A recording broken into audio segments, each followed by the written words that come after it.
Chapter 10, Ethics of IT Organizations, Part 2 of 4, Whistleblowing and Green IT. The learning outcomes include: assess the protections that whistleblowers may have when making allegations against government entities.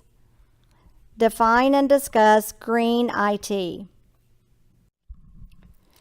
Let's take a look at the definitions of whistleblowing versus leaking. Whistleblowing is legal and it's an accepted mechanism for you to point out problems in the organization. Leaking, at the other side of the spectrum, is when you divulge information to the press or another source in an illegal manner. The problem really comes in the gray area between the opposite ends of the continuum. There's no agreement between when it's whistleblowing and when it's leaking.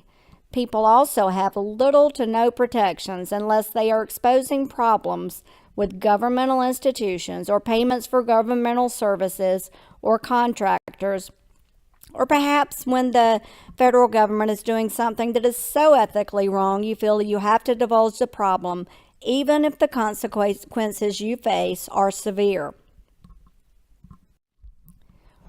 One thing to remember, however, if you decide to expose problems in your organization, there is no comprehensive federal law that protects whistleblowers from retaliation by their employees or their employers. If you point out deficiencies in your organization and it brings negative publicity, they may very well fire you.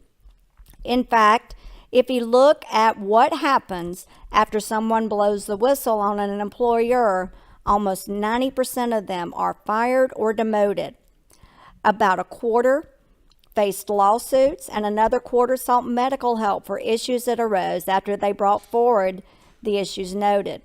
Even with those challenges, only about 15% said they would not do it again. Even in the face of severe penalties, most whistleblowers still said they would do it again. That shows that most people felt ethically obligated to expose questionable practices in their organizations. What would you do if faced with a similar challenge? I guess the answer is it depends. Would you simply resign and work elsewhere? Or would you report it internally? If you're in the state of Georgia, unless you're legally reporting corruption, action, and or fraud, you have no protections. Georgia is an at-will state. You can leave at any time and they can fire you at any time for any reason, good or bad, except for Title IX exceptions. So they can fire you for blowing the whistle as long as they do it as long as they don't do it because you are a Latina or a woman or a veteran. Similarly, you can quit for any reason, good or bad. The only time you aren't allowed to quit and they aren't allowed to fire you is if you signed a contract. Contract law trumps most everything. In the private sector, you have to assume that you have no whistleblowing protections. Some states do have laws preventing termination of someone if you decide to do so because of their participation in protected activities. For instance, you must allow your employees to meet and discuss formation of a union if they choose to do so. Political affiliation is generally not a protected quality, however. I simply do my best to keep my opinions to myself, including especially social media. In some cases, you may be able to take your case to a jury to see if you were wrongfully terminated. If the jury of your peers, all of whom are reasonable people, remember, decides that there is a basis for your claim, you may be eligible to receive damages, retroactive reinstatement, promotions, etc. However, generally you have little basis to sue in Georgia as long as it's not a Title IX complaint. Then it's a federal suit. If you are considering blowing the whistle, the following steps provide an outline of the whistleblowing process. First, assess the seriousness of the allegation. Is it a major or minimum or an in-between violation? You don't have to blow the whistle if it is a simple problem that can be handled internally. Second, do attempt to address the issue internally if at all possible. Follow the process given, even if you believe that those above you will not provide a fair review of the situation. If you follow the internal process without resolution, you then have other options. Evaluate the implications of allowing the behavior to continue. Will people possibly be injured? Will the government be defrauded? Is a publicly traded fund doing unethical and perhaps illegal activities without informing stakeholders? Then you need to develop an action plan. What will you do if internal options get you nowhere? Should you hire a lawyer? Should you share some of all of your information with the press? If you know and trust someone who went through a whistleblowing process, they may be able to give you advice. After creating the action plan, do it. Be willing to adjust as needed and seek legal advice and help along the way. Once it's over, live with the consequences. Sometimes you have to bring forward what goes against your professional ethics or personal morals. If you make that decision, stick by it and don't look back. Being a whistleblower is hard. It's not something for the faint of heart. Many whistleblowers are looked upon unfavorably by the public, the company, outsiders, stakeholders, etc. Was your whistleblowing morally and ethically the right thing to do? But maybe still illegal. So you could end up doing the right thing and having a prison record. It's simply hard, and don't start it without fully understanding the implications for you and your family and your career and your future. Let's take a look at some of the whistleblowers over time, starting with Midshipman Samuel Shaw, who was unhappy with the torturing of British POWs that he saw. After he made his report, Congress responded by putting federal whistleblower protections in place under certain conditions. Fast forward to 1933 and 1934. Vice Chancellor Franz von Papen was horrified at the Nazi atrocities he saw before him, particularly with the SA and SS, Hitler's prize groups. He shared what was happening with the British press in hopes that the world would respond. Unfortunately, he didn't have any whistleblower protection under Nazi rule and was murdered in 1934. In 1966, Peter Buxton from U.S. Public Health was appalled that the Tuskegee Syphilis Project had been kept from the participants. Those soldiers with syphilis were treated with nothing so that we, the U.S., could learn more about the stages of the disease and what might happen. Obviously, this is one of the biggest examples of an immoral and unethical situation, and Mr. Buxton felt he had to speak out. In 1971, possibly one of the best-known whistleblowers to that time was Deep Throat, later revealed to be W. Mark Felt, who had a high-ranking position in the FBI. Deep Throat collaborated with the Washington Post to blow the Nixon situation wide open.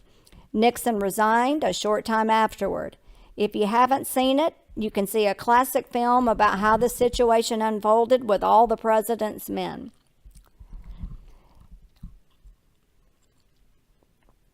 In 1972, Dan Elberg from the U.S. Department of State leaked the Pentagon Papers to the New York Times. These papers revealed how the administration had been knowingly and purposely deceiving the American public about the Vietnam War.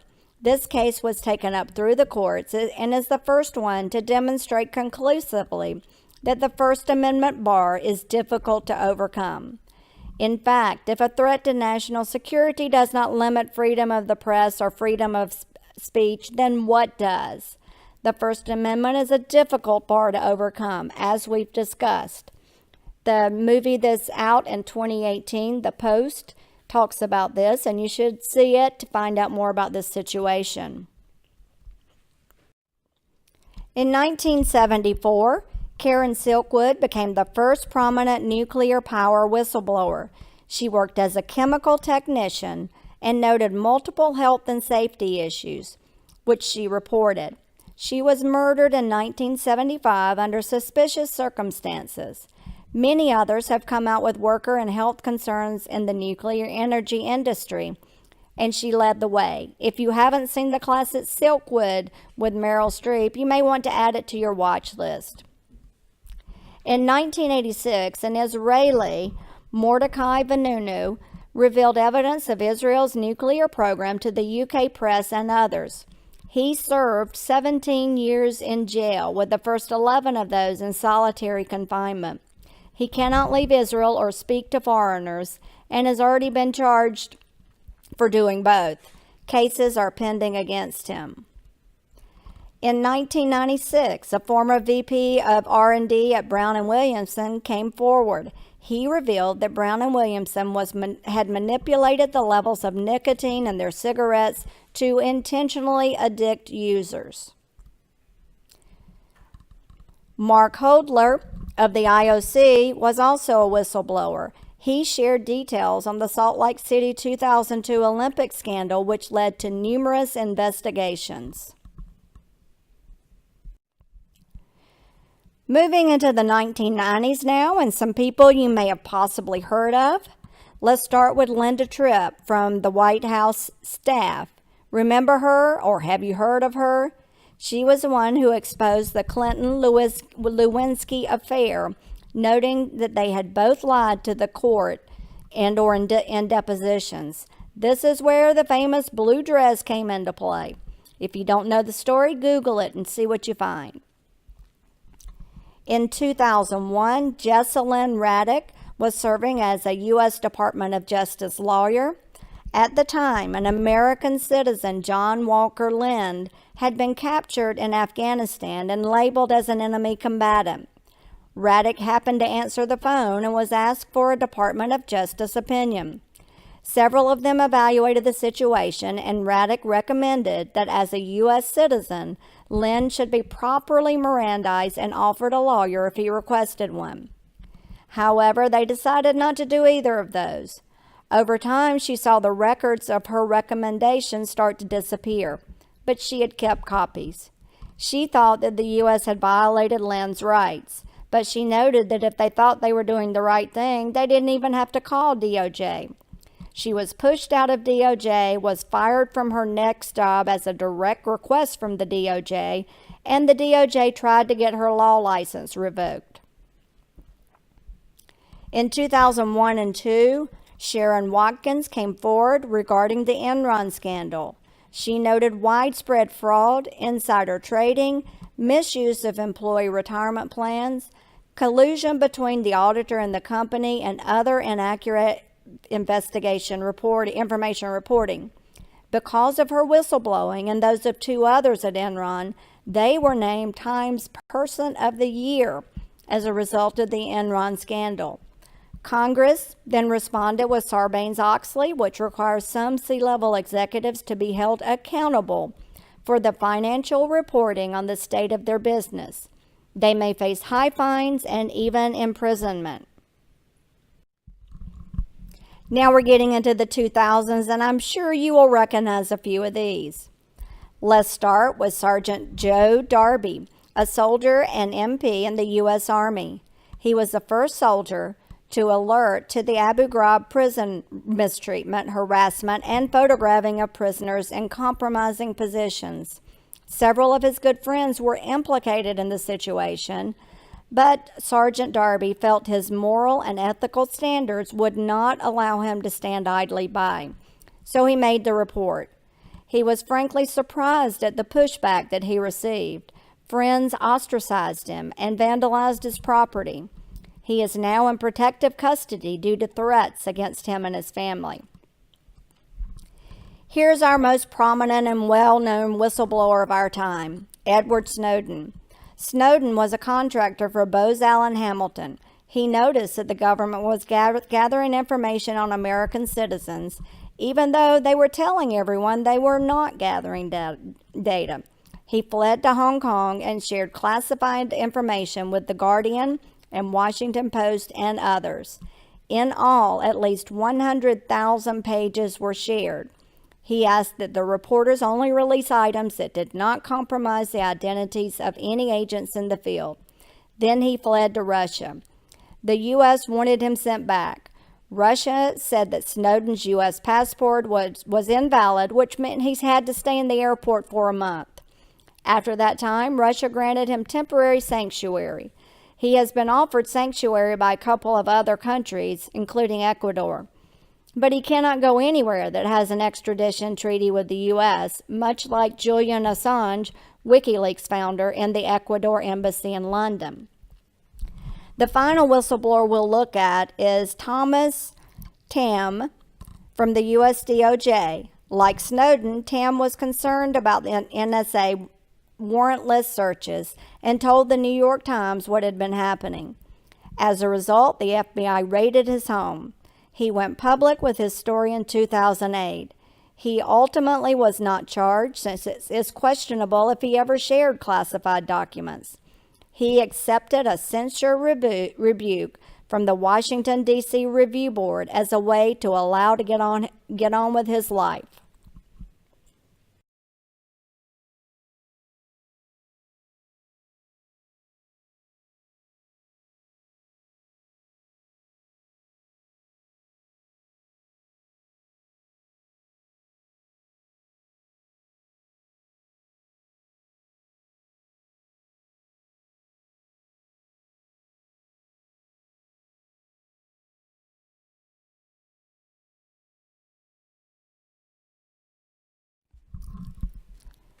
Let's move to something a little more uplifting, shall we? Let's look at green computing. With this idea, we try to produce and use products that require less electricity or less gas or less non-renewable sources of fuel. Further, green computing reduces the amount of hazardous materials used while increasing recyclables in technology and infrastructure needs. Finally, green computing helps consumers dispose of products in an environmentally safe manner. Think about your former desktop monitor or your hard drive or whatever. You don't want to just throw them away, but what do you do with them? We have used junk haulers who dispose properly of technology products and have been happy with them. Every little bit helps. Eco-labels provide another way to understand any concerns with IT products. There are mandatory labels such as danger, declaring what contents are used, and national rating schemes for energy usage. Voluntary labeling schemes include how products are bought and sourced and put together in a social and ethically responsible manner. The types of products used, like percent recycled content and others. Most of these eco-labels are voluntary, while the mandatory ones are those that can usually cause danger or harm. Industry coalition groups have formed to try to move toward more green computing. One such group is the Electronic Industry Citizenship Coalition. EICC promotes a common code of conduct for the electronics and ICT industries with a focus on worker safety and fairness, environmental fairness, and business efficiency. EICC members apply the code of conduct across their worldwide supply chain and require at least their first-tier suppliers to acknowledge and implement it. EICC has a voluntary membership, but each additional member who joins adds a push for more green IT. To summarize, blowing the whistle on a concerning activity in your organization is tough, but sometimes you feel you must do it to uphold your own personal moral code and/or your professional ethics. While whistleblowers may have some protection when making allegations against government entities, they have very little protection against private entities. The whistleblower may have severe consequences for their action, with the most common report being loss of their job by 90% of the group of whistleblowers surveyed. Yes, you may receive a settlement later and/or share in the fines levied against your organization, but that may take many years. It's a hard decision, but one many of us may be forced to make. Green IT, or green computing, is an emerging trend that seeks to use less electricity and include fewer hazardous materials in technology products, with a goal to use as many reusable and/or recyclable material as possible in IT products.